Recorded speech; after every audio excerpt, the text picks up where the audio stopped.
Finance అయింది అల్లు అర్జున్ అంశం, ఇంకా ఇప్పుడు కూడా అది కంటిన్యూ అవుతానే ఉంది. దానికి సంబంధించి వారు ఆల్రెడీ పిలిచినట్టున్నారండి. వారిని అల్లు అర్జున్ గారిని రమ్మన్నట్టున్నారు ఎంక్వైరీ కోసం. వారి ఏదైతే వారి స్టేట్మెంట్ ఉంటుందో అదంతా కూడా ఇవాళ రికార్డ్ అవుతుంది. ప్రజలందరూ కూడా చూస్తున్నారు జరుగుతున్నటువంటి ఏదేమైనప్పటికీ కూడా ఇప్పుడు ఈ ఏదైతే ఎంక్వైరీ జరుగుతుందో ఎంక్వైరీ జరిగిన తర్వాత డెఫినెట్ గా దాని మీద యాక్షన్ అనేది ఉంటుంది అనేది నేను అనుకుంటున్నాను. అసెంబ్లీలో ఘాటుగా మాట్లాడటం, ఆ తర్వాత ఆయన అల్లు అర్జున్ గారు మీడియా సమావేశంలో మాట్లాడిన తర్వాత ఇంకా తీవ్రంగా ఈ అంశాలు నడుస్తూనే ఉంది.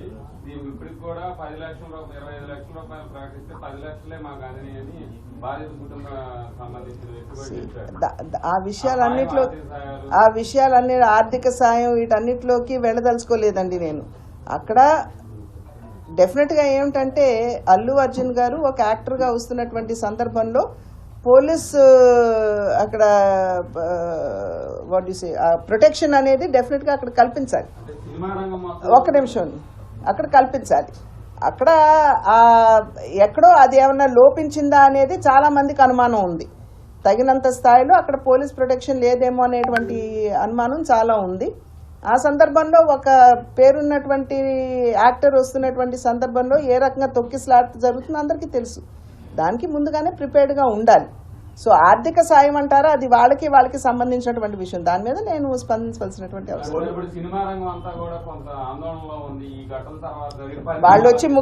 వాళ్ళు ముఖ్యమంత్రి గారిని కలవాలని అనుకుంటున్నారు. వాళ్ళు చర్చించుకుంటారు.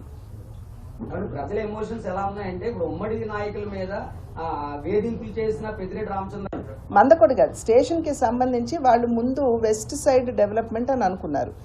మనం గట్టిగా వాళ్ళతో పట్టుబట్టి సిటీ అంతా కూడా మనకి ఈస్ట్ వైపు నుండి మనకి డెవలప్మెంట్ ఈస్ట్ వైపు కావాలంటే డిజైన్స్ మార్చి రీడిజైనింగ్ చేయాల్సి వచ్చింది.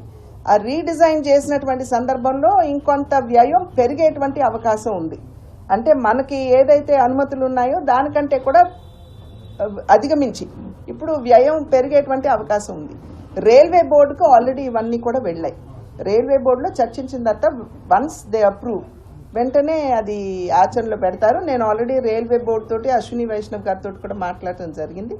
అదేవిధంగా కొవ్వూరు నిడదవోలు ట్రైన్లకు సంబంధించి కూడా స్టాపేజ్ ఏదైతే ఉందో కోవిడ్కి ముందు ఉన్నటువంటి ట్రైన్లు ఆపేశారు. వాటికి సంబంధించి కూడా నేను ఇప్పటికీ 2 సార్లు అశ్విని వైష్ణవ్ గారిని కలిశాను. మళ్ళీ రేపు 30ని వెళ్తున్నాను. వారిని అడిగాను సమయం, మళ్ళీ ఒకసారి 1-to-1 మాట్లాడటానికి. సో ఇవన్నీ కూడా మేము ఎప్పటికప్పుడు టేకప్ చేస్తాం.